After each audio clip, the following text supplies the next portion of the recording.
Informācijas centrs iebraucējiem. Centro de Información and Information Center for Newcomers. Sveiki! Šis ir Informācijas centra iebraucējiem 3. podkāsts. Un šodien pie mums ciemos ir Jašans Malhotra. Pareizi? Jā, jau viss ir kārtībā. Kad tu ieradies Latvijā un kāds bija iemesls, cik sen atpakaļ tas notika? Jā, tas bija aptuveni 4 vai 5 gadus atpakaļ. Un iemesls bija tāds, ka man tētim piedāvāja tā kā braukt uz Latviju. Viņam tā kā kāds biznesa piedāvājumi kopā sanāk. Un viņš tad teica, jā, mēs gribam, un tā kā jā. Un tad tādā veidā mēs tikam līdz Latvijai. Un jā, es esmu ļoti priecīgs Latvijai, jo es domāju, ka Latvija ir mana otrā māja, Indija ir pirmā. Man pussirdi atrodas Latvija, un puse ir Latvija, un puse ir Indija. Un es skatos, tu arī esi iemācījies latviešu valodu. Vai tas bija grūts process? Tas nebija tik grūts process, tas bija normāli. Man skolotājs, skolotājs un arī man mamma un vēl citi cilvēki man motivēja, lai es runāju latviski, un tādā veidā tas palēnam iet un tā. Kurā skolā tu pašlaik mācies šeit? 49. vidusskolā. 12. klasē, ja? Jā, 12. klasē. Un sanāk, ka tev visi priekšmeti ir latviski. Tur nav neviena angliski, tur nav, ja? Jā. Vienkārši man klausīšana ir labāk nekā runāšana. Okay. Tas ir viens fakts. Bet gan jau, ka arī pilnīgi visi draugi ar tev pārsvarā runā latviski, nevis angliski, piemēram. Jā. Kāda bija sajūta pārceļoties uz Ziemeļa Eiropu, varētu teikt? Un vai tu pirms tam kaut ko zināji vispār par šo valsti? Par Latviju tieši konkrēti teikšu godīgi, es neko nezināju. Man tēvs, viņš pavadīja 4 gadus Austrālijā, un tad tā kā mums nāk to piedāvājumu, labi, mēs brauksim Latvijā. Es viens lieta zināju, ka Latvija bija Eiropas valsts, un tas bija viss, ko es zināju, bet es teikšu tā, kad es braucu Latvijā, man cilvēki šeit bija ļoti labsirdīgs, ļoti forši, viss man ļoti labi gāja ar manu tēvu, ar manu māsām. Mēs šeit, mēs īsti nejūtam, ka mēs esam tālu no māja. Es veidoju Latviju kā savu māju, un tas ir vislabākais variants. Bija tāda sajūta, ka tevi pieņēma? Es domāju, vai bija kaut kāda arī konflikta situācija? Nē, nekad nav bijis. Latvieši bija ļoti palīdzīgs cilvēks. Es domāju, ka latviešiem attieksme pret indiešiem un ķīniešiem vienmēr ir labi, nekad nebija kā kaut kas. Varbūt tu vari nedaudz pastāstīt par to štatu Indijā, no kura tu nāc, kur tas atrodas īsti un kas ir īpašs? Kas ir īpaši? Es teoretiski esmu no Pandžāba. Mēs visu laiku arī esam viens štāta uz otrā, visu laiku maina notiek, bet īsti var teikt, ka es esmu piezīmis Pandžāba. Un Pandžāba tas ir, var teikt, ka jūs varat redzēt Kanādā un Austrālijā un arī šito, kā šo saukt, ASV, visi Pandžābi pārsvarā dzīvo tur. Un arī Pandžāba, mēs visi esam pārsvarā karavīri. Tādā sakarā, ka Pandžāba ir cilvēki saka, ka šeit cilvēki, kur dzīvo, tas nav parasti. Tie vienmēr ir tādi cilvēki, kuri piedalās karai vai vienmēr gatavs palīdzēt valstī un tā. Tas, tu teici, piemēram, Kanāda, ASV un Austrālija, tas nozīmē, ka daudzi cilvēki no Pandžābas štata izceļo un dzīvo ārzemēs? Teoretiski var teikt, nedzīvoju, arī daudz taisa biznesu. Piemēram, šeit Latvijā arī daudz indieši tā dara. Piemēram, viņi pašlaik atrodas kaut kur, bet biznes atrodas šeit, tāds pats kā ķīnieši. Bet jā, daži arī dzīvo, kā kuram. Cilvēki no Pandžābas štata ir ļoti kosmopolitiski. Mēs esam tādi, kuri vienmēr esam gatavs palīdzēt. Mēs vienmēr stāvam ar savu valsti. Piemēram, es uzskatu Latvijā un Indijā kā savu valsti. Ja man, piemēram, Latvijas jebkurā laikā saukt man armijā, es esmu gatavs. Tu gribētu iet Latvijas armijā? Jā, man tas ļoti labs, ka es tā paši domāju, ka ja es dzīvo kādā valsts un es nespēju aizsargāt to, tad man nav jēga dzīvot tur, tad vispār Tad ir jādzīvot savā valstī un ir jāmāk tā aizsargāt un jārūpējas par to, vai ne? Jā, jebkurā valstī, kur jūs dzīvot, tā kā jūs dzīvojat, jūs tā kā gatavot viņam kā savu māju, bet jums arī vajag aizsargāt un arī vajag tā kā respektu to valodu un visu. Ļoti interesanti. Kādi bija tavi, varbūt, tie pirmie iespaidi? Jo es saprotu, ka tomēr ir varbūt netik daudz pierasta kultūra, cita reliģija, piemēram, kristietība. Šajā aspektā varbūt Latvieši īsti nav kristieši, teikšu tā, latvieši ir pagāniski cilvēki, bet latviešiem īsti tas neietekmē. Es kādreiz mācīju Rīgas Jūgas vidusskolu, tur arī man bija daudz draugi. Īsti nekādas problēmas nav. Reliģija ir kaut kā lokti. Jauniešiem tas tēmas mūsdienas nav tik aktuāls. Jo Indijā, es saprotu, tas joprojām ir diezgan savīts kopā, vai ne? Jā, Indijā reliģiskā ziņā ir tāda, kādā ir. Bet tur arī dzīvo cilvēki, kur ir ekstrēmi reliģiski un kur ir mazliet mīksti. Nav tā, ka tev jādara tā. Visādi cilvēki var teikt tā. Par latviešu pagānismu tu esi viņu tā kā sajutis, vai tu esi lasījis par to, vai tu esi piedalījies Jāņu svinībās? Jā, es esmu arī lasījis, es esmu arī tā kā pats sajūta, tā kā Jāni, kad ugunskurā un tā vainīgi, tas ir tāds sajūta. Jā. Tā kā latviešiem tas, es domāju, ka es uzskatu, ka latvieši ir tāds pats kā indieši, viņi ir tā kā labi cilvēki un tā vienmēr gatavs palīdzēt. Man tā kā mūsu ģimene nekad... Latvija nekad nejūtās kaut kā tā, ka mēs esam mazliet savādāk. Mēs jūtam tā kā tas ir mūsu māja un mēs esam labi ar visiem un visi ir arī labi ar mums.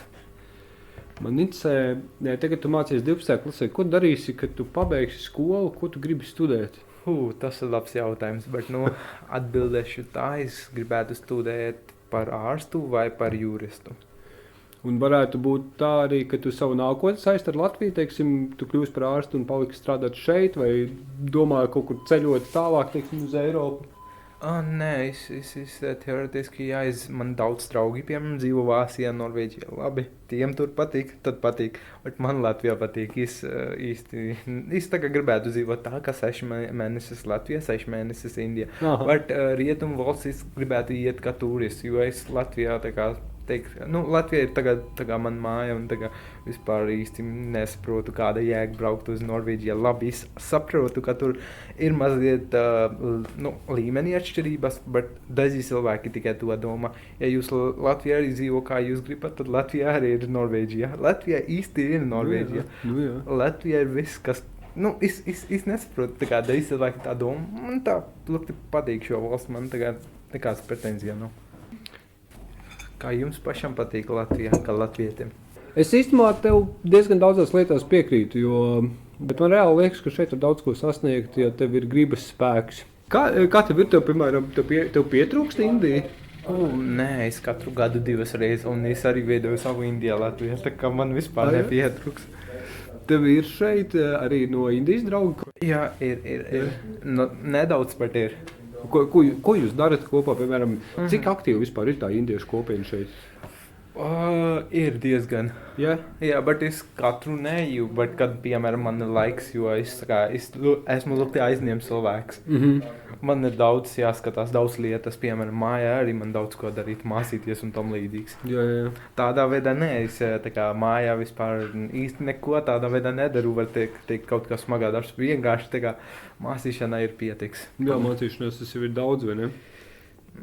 Pagaidam, jā. Es pirmo reizi satieku indieti, kurš ir tik patriotisks par Latviju.